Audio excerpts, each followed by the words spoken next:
वो नाव में चढ़ के दूसरे किनारे जाने की कोशिश करेगा। वो नाव में बैठते मुश्किल से, छोटा सा नाव है, बड़ा नदी। स्वागत है आप सभी का। आप लोग देख रहे हैं बुद्धास टीचिंग चैनल और हम यहाँ महाकारुणिक तथागत बुद्धा और उनके शिक्षाओं के विषय में चर्चा करते हैं।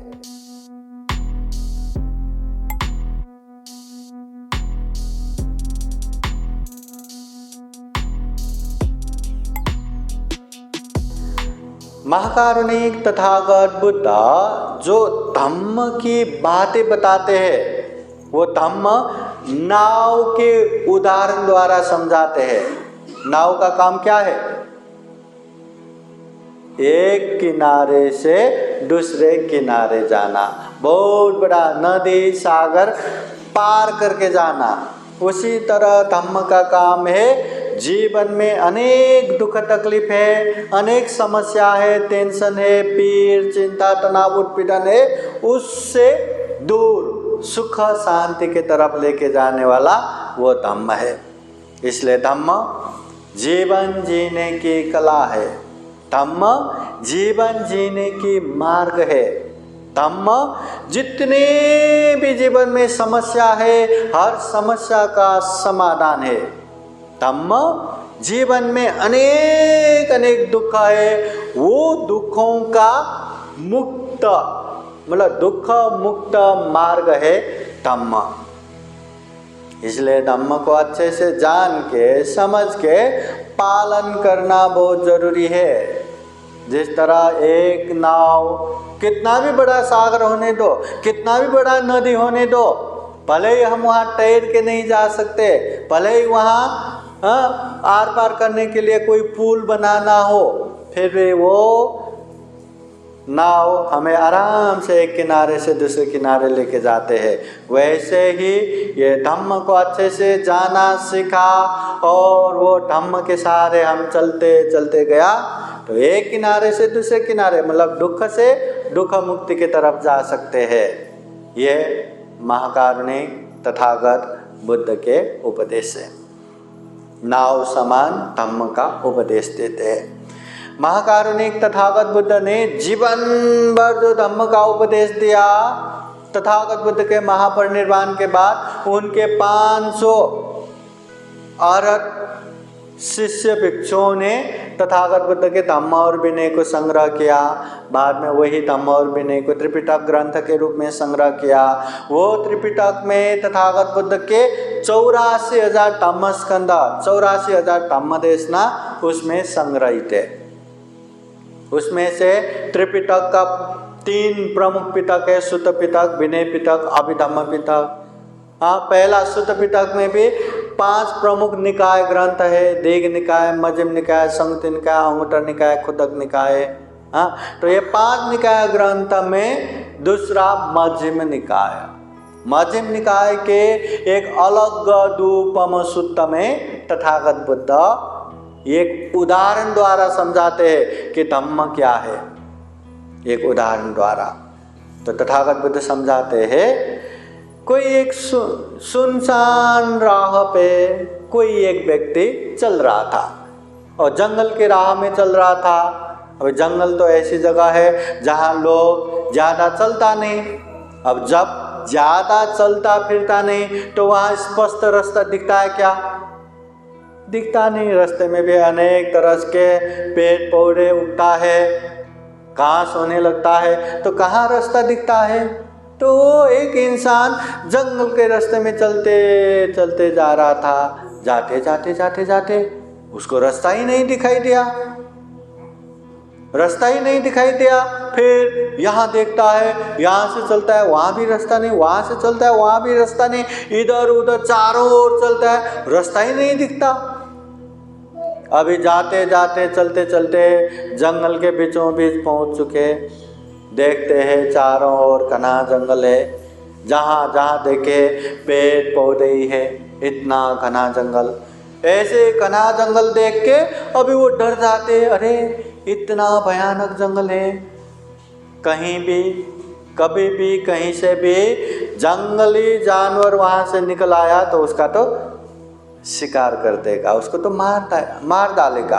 अब क्या करे, वो बचने के लिए इधर भागता है उधर भागता है, कहीं भी रास्ता नहीं देखता और डर जाते हैं कि अंधेरा हो गया तो जंगली जानवर आना पक्का है और उसका जान जाना पक्का है। अब क्या करे? हाँ, बचने के लिए वो यहाँ भाग के देखता है वहाँ भाग के देखता है, पर दूर दूर तक कहीं रास्ता ही नहीं दिखता। वो कौन से दिशा से आए वो भी पता नहीं, कौन से दिशा में जाना है वो भी पता नहीं। जंगल के बीचों बीच घना जंगल में न पूर्व पता चल रहा है, न पश्चिम पता चल रहा है, न दक्षिण पता चल रहा है, न उत्तर पता चल रहा है, कुछ भी पता नहीं चल रहा है। करे तो क्या? जितना वो डरने लगा, जितना वो कांपने लगा, हाँ रास्ता तो दिख ही नहीं रहा है, इधर भाग रहा है उधर भाग रहा है। जैसे जैसे रास्ता नहीं मिल रहा है वो और डर रहा है और भयभीत हो रहा है और थर थर कांप रहा है। उसका तो जान जाना तय है। इतने घने जंगल में न जाने कितने जंगली जानवर है, कोई एक जानवर भी आया तो उसका शिकार निश्चित है। क्या करे? बचने के लिए इधर उधर भागते भागते शरीर से शक्ति भी जा रहा है, कमज़ोर हो रहा है, फिर भी बचने की इच्छा से यहाँ वहाँ भागते भागते भागते भागते अंततः वो एक नदी के किनारे पहुँच ही गया, जंगल के किनारे पहुँच ही गया। अभी जंगल के किनारे पहुँच के वो देखता है कि जहाँ वो खड़े हैं वो बहुत ही डरावना भयानक, कभी भी कहीं से भी जंगली जानवर आके उसका शिकार कर सकता है, उसका जान जा सकता है। और नदी के उस पार देखते हैं वहाँ कोई डर नहीं, कोई त्रास नहीं, कोई भय नहीं, कोई जीवन का मतलब डर नहीं है, मृत्यु का भय नहीं है। अभी उसका इच्छा क्या होगा? नदी के उस पार जाना। पर जाए तो कैसे जाए? वो नदी इतना बड़ा है कि वो ऐसे ही तैर के नहीं जा सकता और दूर दूर तक देखते हैं कहीं भी पुल भी बना नहीं है। अब जाए तो कैसे जाए? पर जाना भी जरूरी है, नहीं गया तो जंगल में रह के भी उसका जान तो जाना ही है, किसी न किसी जंगली जानवर के शिकार तो बनना ही है। पर ऐसे ही तैर के जाने की चेष्टा करे तो नदी में डूब के ही मरेगा, नदी में बह के ही मरेगा, करे तो क्या करे? तो ऐसे करते करते करते करते सोचते सोचते अभी क्या करूं तो क्या करूं? फिर उसने अभी जीना तो है ही, मरता क्या न करता है ना।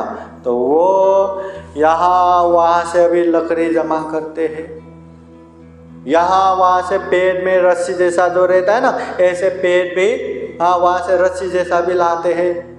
फिर ऐसे लकड़ियों को एकदम बांध के एकदम करके मिला मिला के छोटा सा नाव जैसा बनाते हैं, बनता है। इतना बनने के बाद अभी वो क्या करेगा? वो नाव में चढ़ के दूसरे किनारे जाने की कोशिश करेगा। वो नाव में बैठते मुश्किल से, छोटा सा नाव है, बड़ा नदी है, फिर भी वो मुश्किल से वो नाव में बैठ के धीरे धीरे मेहनत करके परिश्रम करके वो उस किनारे पहुंच ही जाता है। उस किनारे पहुंच गया तो इतना संतोष का श्वास लिया, इतना आनंद लगा, अरे मैं इतना डरावना जंगल में था, कभी भी कहीं से भी जंगली जानवर आता तो मेरा शिकारी कर देता, मेरा जान ही जाता। मगर अभी नदी के इस किनारे आया, यहाँ कोई जंगली जानवर का भय नहीं, त्रास नहीं, मेरा प्राण का भी त्रास नहीं, ओहो मेरा जीवन बच गया करके बहुत ही संतुष्टि का श्वास लिया। अभी तथागत बुद्धा ये सारी बातें बताने के बाद पूछते हैं, अभी वो इंसान को क्या करना चाहिए? कि ये नाव की वजह से आज मेरा जान बच गया, अगर ये नाव न होता तो जंगल में ही मर जाता, ये नाव की वजह से इस किनारे आए इसलिए वो बच गया, ऐसा सोच के नाव के प्रति कृतज्ञ होके ये नाव ने मेरा जान बचाया करके जहाँ जहाँ गए वहाँ वो नाव को ये अपने मतलब कंधे पे उठा के या उसको घिस घिस के जहाँ जहाँ गया साथ में ही रखना है या वहीं छोड़ के जाना है। क्या करना चाहिए? नाव की वजह से जान बचा, नाव ने जान बचाया, इसलिए नाव के प्रति कृतज्ञ होके जहाँ जहाँ गए वो नाव को लेके जाना चाहिए या वहाँ छोड़ के जाना चाहिए? क्या करना चाहिए?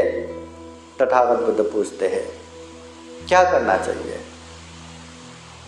नाव का काम सिर्फ और सिर्फ पानी में ही आता है, जमीन में उसका कोई काम नहीं है। इसलिए नाव के प्रति कृतज्ञ होके जिस तरह ये नाव ने मेरा आज उपकार किया ऐसे ही दूसरों का भी उपकार करे करके वहीं छोड़ के चला जाना चाहिए। अगर ये नाव ने मेरा उपकार किया करके नाव को सर पे लेके घुमा ना, नाव को किस किस के साथ में रखा ना, तो उसकी बोझ से वो जल्दी मर जाएगा या उसको एक बोझ जैसा हो जाएगा, दुख तकलीफ हो जाएगा। इसलिए नाव का काम पानी में है, नदी में है, जिस तरह मेरा उपकार किया दूसरों का भी उपकार करे करके वहीं छोड़ के जाना है। तो तथागत बुद्ध कहते हैं धम्म का काम भी वो नाव जैसा ही है। हाँ, धम्म हमें दुख से दुख मुक्ति तक पहुंचाने का काम करता है, समस्या से समाधान की तरफ लेके जाने का काम करता है। मगर ये धम्म को हम कंधे पे सर पे लेके हमारा धम्म बुद्ध है, हम बुद्ध को मानते हैं, कोई किसी ने कुछ भी बोला, अरे हमारे बुद्ध को ऐसा बोलते हो क्या, हमारे धम्म को ऐसा बोलते हो क्या, हमारे संघ को ऐसा बोलते हो क्या, जिंदगी भर झगड़ा करते करते गया तो जिंदगी खत्म हो जाएगा। वो झगड़ा तो खत्म होने वाला नहीं है। हाँ, तो उसकी वजह से बोझ हो जाएगा, दुख से दुख मुक्ति नहीं प्राप्त कर सकता। इसलिए तथागत बुद्ध कहते हैं सबसे पहले धम्म को अच्छे से जानो, समझो और उसे पालन करो, अभ्यास करो, तब जाके हम जीवन में सुख शांति प्राप्त कर सकते हैं, दुख मुक्ति का मार्ग फल प्राप्त कर सकते हैं। और हमने वो धम्म का अभ्यास किया ना, लोगों को भी अच्छे से बता सकते हैं। ऐसा नहीं कि हम दान ही नहीं देते, लोगों को दान देना चाहिए, दान दो दान दो, हो जाएगा क्या? हम तो बिल्कुल शील पालन नहीं करते और लोगों को अरे पंचशील पालन करना चाहिए, विशेष समय में उपवास अष्टशील पालन करना चाहिए, कितना भी बताओ वो पालन करेंगे क्या? हम तो कभी ध्यान नहीं करते और लोगों को हाँ ध्यान करना चाहिए, ध्यान करने से दुख मुक्ति होगा ऐसा बताएंगे तो वो लोग ध्यान करेंगे क्या, सुनेंगे क्या? इसलिए बुद्ध कहते हैं पहले खुद अच्छा बनो, पहले खुद पालन करो, फिर दूसरों को समझाओ, वो भी समझ लेगा। खुद तो करते नहीं, सिर्फ दूसरों को बताने के लिए ये धम्म नहीं है। इसलिए तथागत बुद्ध कहते हैं जिस तरह नाव का काम है एक किनारे से दूसरे किनारे जाना, वैसे ही धम्म का काम है दुख से दुख मुक्ति की तरफ जाना। अगर ये धम्म को हम उसके लिए प्रयोग नहीं कर रहे हैं, वही नाव को हम पूजा करके बैठेंगे, स्तुति करके बैठेंगे, प्रार्थना करके बैठेंगे, वो तो नाव का क्या काम? समझ गए ना? वैसे ही धम्म को भी वैसे ही पूजा करके पाठ करके स्तुति करके बैठेंगे और दुख मुक्ति के मार्ग पे नहीं जाएंगे तो ये धम्म का काम कुछ हुआ क्या? नहीं। इसलिए तथागत बुद्ध स्पष्ट कहते हैं ये धम्म नाव समान है, मैं नाव के रूप में धम्म का उपदेश देता हूँ करके तथागत बुद्ध उपदेश देते हैं। साधु साधु साधु। बुद्धं नमामि, बुद्ध को नमन करता हूँ। धम्मं नमामि, धम्म को नमन करता हूँ, संघं नमामि, संघ को नमन करता हूँ।